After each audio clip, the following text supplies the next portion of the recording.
અલા પેટલાદ વાસીઓ, ભારતમાં તમને ખબર છે પહેલા બે ગુજરાતી હતા દેશ આઝાદ થયો ત્યારે? પટેલ અને ગાંધી. ખબર છે? હાલે બે છે, હે મોદી સાહેબ ને શાહ સાહેબ. અને પછી પણ બે ગુજરાતી જશે, એક હું છું ને એક હોધું છું. જોઈએ ભારતમાં જન્મ મળે, ગુજરાતમાં જન્મ મળે, નાક આંખ કાન બધા સ્પેર પાર્ટ ઓકે હોય ને, લોટરી છે, લોટરી બોસ. એમ તો મને કઈ નડે છે, તું જ નડે છે સાલા, તને તું જ નડે છે. કેમ જીવવું, શું આપણા હાથમાં છે, શું ઈશ્વરના હાથમાં છે? ઈશ્વર એટલે શું ખબર જ નહીં. 300 ધર્મ અને 3000 સંપ્રદાયો દિમાગની પથારી ફેરવી નાખી. ડુંગળી ખવાય ને બટાકા ના ખવાય. બિચારા મોહમ્મદ પૈગંબરે એક ઇસ્લામની સ્થાપના કરી કે એક જ અલ્લાહ ને એક જ ધર્મ.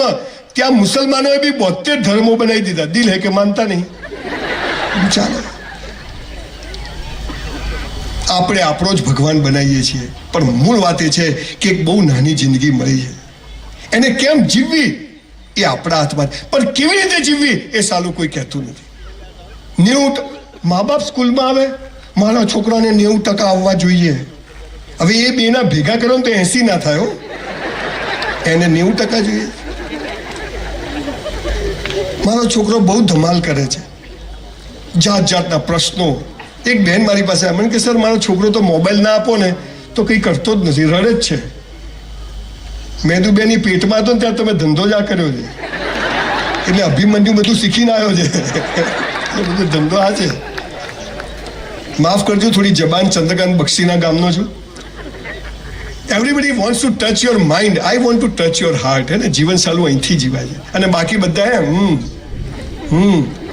અને આનો ખૂબ ઉપયોગ કરે એટલે બ્રેન સ્ટ્રોક આવે, અને આનો સાલો ઉપયોગ જ નથી થતો એટલે હાર્ટ એટેક આવે છે.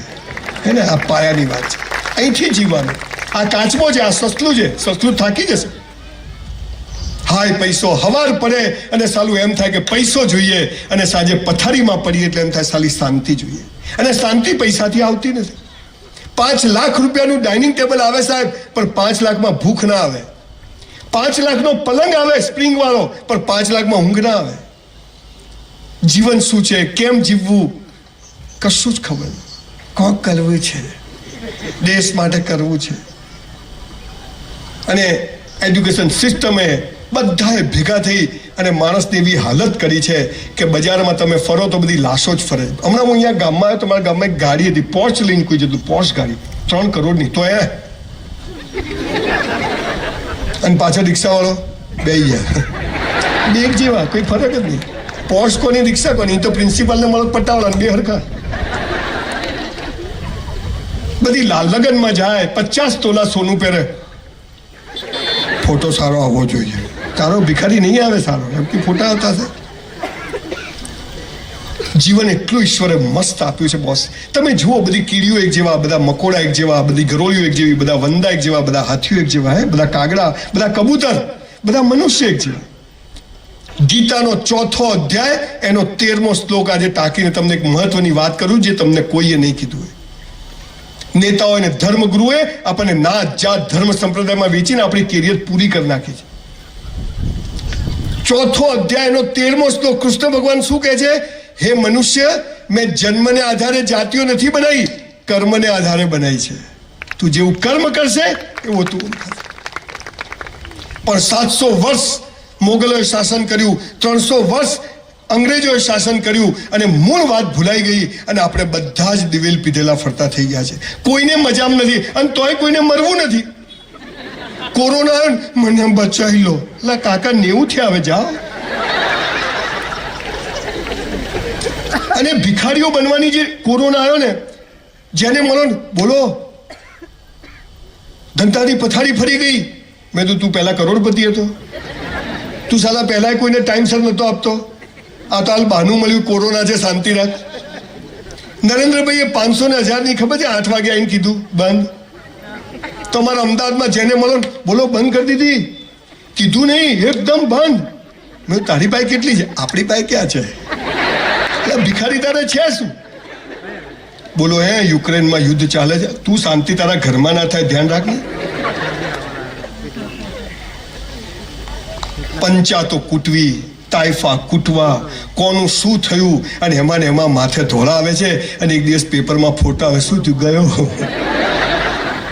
આપણો તો સાહેબ એક જ ઉસૂલ છે, જ્યારે સાયકલ હતી ત્યારે પણ, આજે મર્સિડીઝમાં ફરું છું ત્યારે, કે સાલું મોત કાલ આવતું હોય તો આજ આવે, પણ જીવવું તો વટથી જીવવું, મસ્ત જીવવું, ટોપ જીવવું.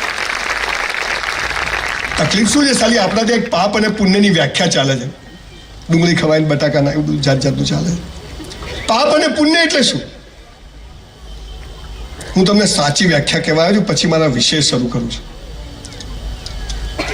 તમે જુઓ, હસબન્ડ વાઈફ લગ્નમાં જાય કેવા તૈયાર થઈ જાય. અહીંયા ઘણા બધા કપલ બહુ સરસ તૈયાર થઈને આવ્યા છે. એમાં ખાસ લગ્નમાં તો જાઓ ને તો એમ પત્ની 10-15 સાડીઓ બદલી કાઢે, આપણે 4-5 શર્ટ બદલી કાઢે. બહાર જાય એટલે હીરો હિરોઈન. ઘણી વાર તો વાઈફને જોઈને એમ તક મારું પહેર્યું છે કે બીજાનું છે. અને ઘરમાં તો કામવાળી કઈ ઘરવાળી કઈ ખબર જ ના પડે. એ જ બ્લુ કલરનો ગાઉન પહેરેલો હોય, કલર ઉડી ગયો હોય, 2 વર્ષથી છોડે નહીં. આપણે ગંજીમાંથી શ્રીલંકા દેખાતું હોય, સાલા મોજામાંથી અંગૂઠો બહાર હોય. બહાર જાય એટલે હીરો હિરોઈન. અલા બીજાને બતાવવા જીવવાનું. સંજય બી ઘરે આવે તો નવા વાસણ, આપણે સાલા તૂટેલી થાળીમાં કપમાં પીતા હોઈએ છે. મહેમાન આવે તો નવી crockery, black card bone china. આપણે સાલી સ્ટીલની થાળી ગોળ ગોળ ફરે, ધ્યાન ના રાખો ટેબલ બધી નીચે જતી રહે. મહેમાન આવે તો નવી ચાદર, આપણે સાલા ફાટેલીમાં પગ ફસાઈ જાય. એટલે બીજાને બતાવવા જીવવાનું. આપણી આખી જિંદગી બાથરૂમ સિવાય બધે ડુપ્લિકેટ હોય છે. બાથરૂમમાં ઓરિજિનલ, એમાં જો કોઈ ટક્કર, હા શું હતું, સાવધાન થઈ જાય એમને પાછું.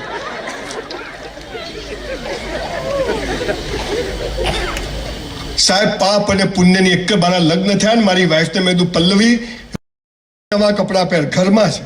મને કે કેમ? મેં કીધું તું મને ગમવી જોઈએ કે ગામને ગમવી જોઈએ? બોલો ઝઘડા જ થતા નથી. 32 વર્ષથી હજી બદલી નથી મેં, એ જ રાખી આપણે. આમ એવી ગમે ને મને, આમ નહીં તો બીજી ગમવા માંડે આજુબાજુ વાળી. એટલા જ વાસીઓ, પાપ અને પુણ્યની એક વ્યાખ્યા જે લઈને ઘરમાં જજો. પાપ લાગે તો મારા માથે. પાપ અને પુણ્યની એક જ લીટીની વ્યાખ્યા છે, જે બીજાને બતાવવા કરો એ બધું પાપ, અને પોતાને બતાવવા કરો એ પુણ્ય. આટલી જ વ્યાખ્યા, બીજી કોઈ વ્યાખ્યા નહીં. આ કોટી તમને બતાવવા નહીં પહેરી. મેં હાલી ઠંડી બંડી લાગે તો પહેરી લો, લાગશે તો કાઢ નાખશું. મેં તો સંડાસમાં બી એસી લગાવ્યું બ્રહ્મભટ્ટ સાહેબ. બધું હાલા જીવી લો, ભગવાન પાછું લઈ લે તો. હમણાં મારી દીકરીને બર્થડે હતી ને, મારું નાનું મોડલ વિચિત્ર છે. જોકે ફેક્ટરી આવ્યો તો માલ એવો જ હોય. તો એને દુકાનમાં લઈ ગયો, એની બર્થડે હતી. કપડાં લીધા 25-30 હજાર રૂપિયાના. 4 દિવસ પછી બર્થડે હતી. નવા ચપ્પલ લીધા, બધું લીધું. પછી દુકાનમાં જ પહેર લીધા, અને જૂના કપડાં થેલીમાં લઈને મને કે ચાલો. એટલે મેં કીધું બર્થડે તો 4 દિવસ પછી છે. મને કે રસ્તામાં મરી જવું તો આજે જ જીવી લો ભાઈ. આજે આઈસ્ક્રીમ ખાવો હોય તો ખાતા જજો, સવારે ઉઠો કે ના ઉઠો કોઈ ગેરંટી. બસ કાલ કાલ કાલ કાલ શું થાય છે? ધોલા થઈ જાય છે, ઢીચણ ખલાસ થઈ જાય છે. મીઠાઈ નહીં ખાવાની તો શું તગારું ખાવાનું? પણ આ બધાને જીવવું છે, બધાને ખબર છે, પણ જીવાતું નથી. There are so many questions and nobody has answer. હું આજે તમને થોડીક એવી વાતો કહેવા આવ્યો છું. 5000 પુસ્તકો વાંચીને આપની સમક્ષ ઊભો છું. સવારે 100 દંડ મારું છું, 100 dips. I am 57, 1966નું મોડલ છું. 100 dips મારું છું. નો ડાયાબિટીસ, નો બ્લડ પ્રેશર, કશું જ નથી. 20 દિવસ ટ્રાવેલિંગ કરું છું. રોજ નવો બેડરૂમ હોય, નવું ઓસીકું હોય. ઘણી વાર બારી ક્યાં ગઈ? પછી કે ના તો ભાવનગર છે. પછી બીજા દિવસે સુરતમાં હોઉં, ત્યાંથી પછી બ્રિસ્બેન હોઉં, ત્યાંથી પછી કેનબરામાં હોઉં, ત્યાંથી સિડનીમાં હોઉં. છતાંય જીવાઈ જાય છે. ઘણા મને કે તમારો ધંધો શું? મેં તો સાવ નવરો છું, તમે કહો એટલે આવી જઈશ. તમે નજીકમાં છો એટલે એક વાત કહેવાનું ભૂલી જઈશ. મારી પાસે સ્કૂલમાં 48 રૂપિયા ફી ભરવાના પૈસા હતા, પર એનમ 48 રૂપીસ. અત્યારે તમારી નજીકમાં આણંદ પાસે મેં 650 એકર જમીન લીધી છે અને 2500 કરોડની યુનિવર્સિટી બનાવી રહ્યો છું. સ્કિલ યુનિવર્સિટી, જે નરેન્દ્રભાઈ મોદીનું વિઝન છે. 2500 કરોડ તક્ષશિલા ને નાલંદા ને ઓક્સફર્ડ ને કેમ્બ્રિજ ને ટક્કર મારે એવી કેમ્પસ બનાવી રહ્યો છું. પણ મારા કેમ્પસમાં એક નિયમ છે એડમિશન માટેનો. 3 ટ્રાયલ વાળાને સૌથી પહેલા એડમિશન આપવામાં આવશે, પછી 2 ટ્રાયલ, પછી 1 ટ્રાયલ. મેરિટ બનાવવાનું, સૌથી 3 ટ્રાયલ વાળો સૌથી ઉપર, પછી 2